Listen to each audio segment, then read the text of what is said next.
Okay, for this next part, on the worksheet that you have in the packet, it says enlarge this picture in the space provided. I suggest you try that. Why not? It'd be good practice. But for the actual assignment, what I'm asking you to do is invent your own scene of an interior that has at least 3 objects in 1-point perspective and a little bit of shading. You don't have to go crazy on the shading. So before you just jump right into it, notice that this eye level line is high in the picture plane and the vanishing point is dead center. You can still do that. That's what you're used to doing with everything you've practiced so far. But I want to show you some options for maybe some of the students that feel like they've got their heads wrapped around this pretty well and want to try something else. For one, I'm going to just go back to boxes for a minute here. So I'm going to make a quick scene, and I'm going to show you the difference if in a scene. I'm going to make a scene with a high eye level line, a medium one, and a low one. And with the high one here, I'm going to put my vanishing point dead center. I'm going to put a regular one, put my vanishing point here, and I'm going to do a low one, and I'll do the vanishing point in the center. So this represents a high point of view, a normal point of view, and a low point of view. So if I were making a room, let's say, I'm not even going to worry about a room. I'm just going to do objects.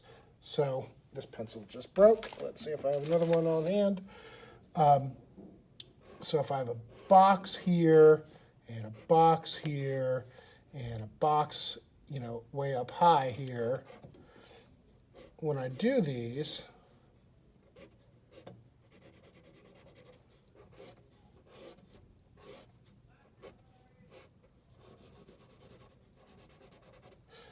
I see the top of them. It's like I'm looking down. If I'm in a room and I have these boxes here, things overlapping, that's a normal eye level.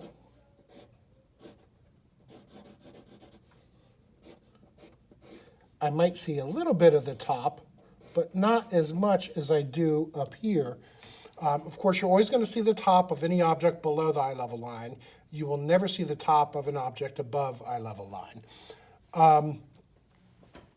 And in this one here, if this is the scene, I'll put some boxes. This is a low point of view. So it would be kind of a worm's eye view or maybe a pet's point of view.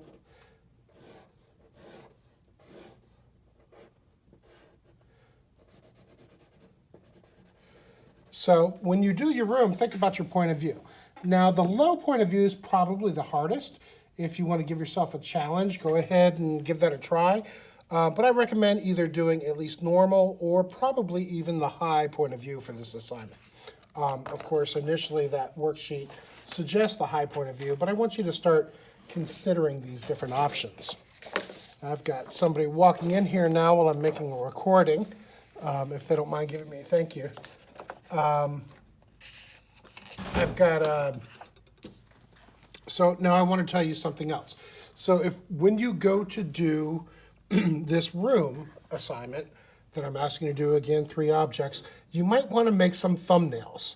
And if you can do the thumbnails in perspective, great, but you just might want to make a plan. So maybe I want to consider a room and I want to have a bed in it.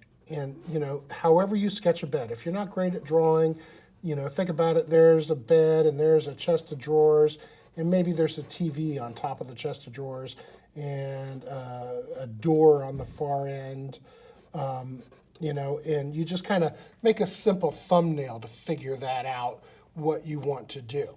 Okay, you've got the gist of it. Maybe there's a hardwood floor too, or a carpet, let's say a little rug. So make a little thumbnail. Thumbnails help us pre-visualize our intentions.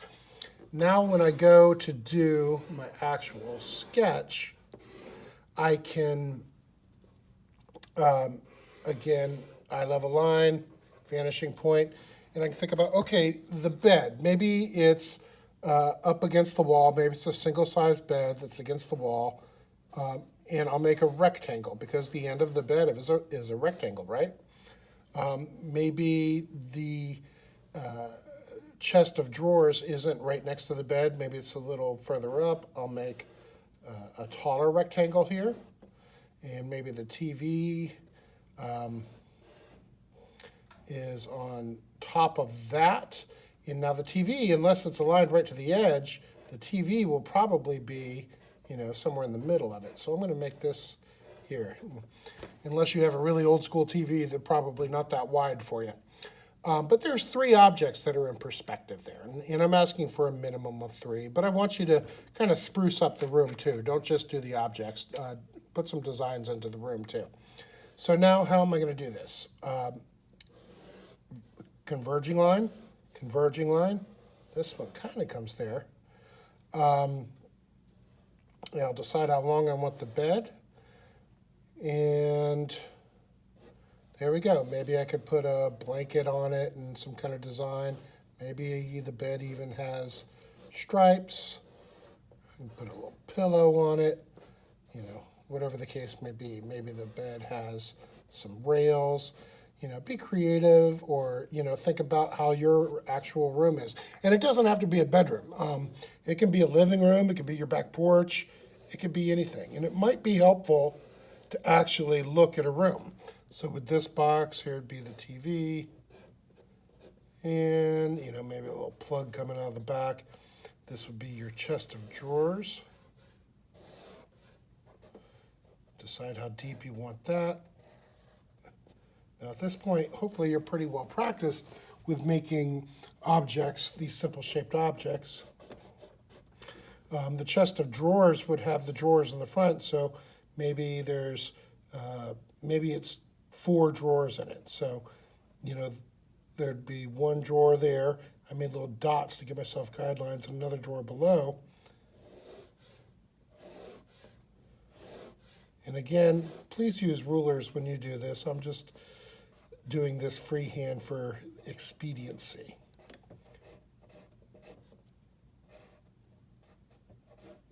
So there's the fronts of the drawers. Maybe you'd have a little circular handle or some other kind of handle there. The front of the TV might be a little bit shaded to be dark. And there's my eye level line, but maybe I want a carpet. Maybe the carpet goes under the bed and under that, and maybe it's a throw rug. So there'd be the front part of it. That'd be the line. This would go to the vanishing point, and maybe the other end of it is back here. And maybe the carpet's checkered. Think about things. Give yourself a challenge. See what you can do.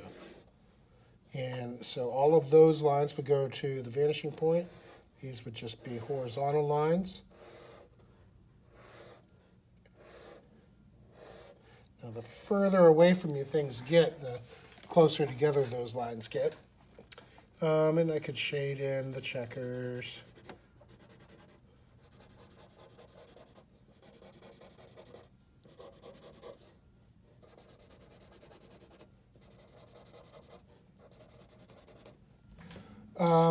Maybe there's a door in this room. Let's decide where the wall is. So back here, I've decided this is a bedroom. So I'm going to decide how deep I want the room is. I'm going to decide this is where the floor on the other side of the room is. I can make that room be super long, or I could make it kind of small and make it a little bit smaller here. Don't worry about all these converging lines. And in a real inside a house, of course, you wouldn't see the eye level or horizon line. This is just when you were done with the drawing, if you were making a finished rendering, you'd end up erasing all these converging lines and stuff. But here'd be a vertical line that would represent the corner of the room. This line represents the corner of the room. And maybe the entrance to come in is here. How I decide how tall I'm going to make it. Well, if that's eye level, the height of the door is probably above eye level. I can just kind of put a dot up there. So I can make a vertical line that's parallel to that. This would end up exiting the picture plane because this line would need to also go towards the vanishing point. And I can make a line here. Seems like an extra tall door, but so be it. And I can put the little doorknob on it. Maybe I have a poster on the wall over here, some kind of rock band, or maybe you don't listen to rock. Everything was rock and roll when I was a kid. Not everything, but a lot of the popular music was rock and roll when I was a kid. You got some kind of poster hanging on the wall, some shoes thrown on the floor because, hey, you're a teenager. Shouldn't there be some shoes and clothes on the floor? Don't lie. You hide that stuff from your camera when you're on Zoom. Maybe there's a closet door over here where you store your stuff or where your mom puts things away for you. So, make a room. At least 3, and I don't expect you guys to be masters of perspective. I'm just looking for a minimum of 3 objects. Another thing you could do, just some quick other examples. Again, make a thumbnail, plan it out, think about what you want to do. But what if I had, a couch on one side and a chair on the other, maybe a couple of chairs even. Some comfortable chairs, and remember, things get smaller as they go back in the distance, so further up on the picture plane I'd make that smaller. All these converging lines. How long do you want that couch to be? Not a lot of detail in that couch, but I'm just doing this quickly to give you the gist. Think about maybe I can get even fancier here.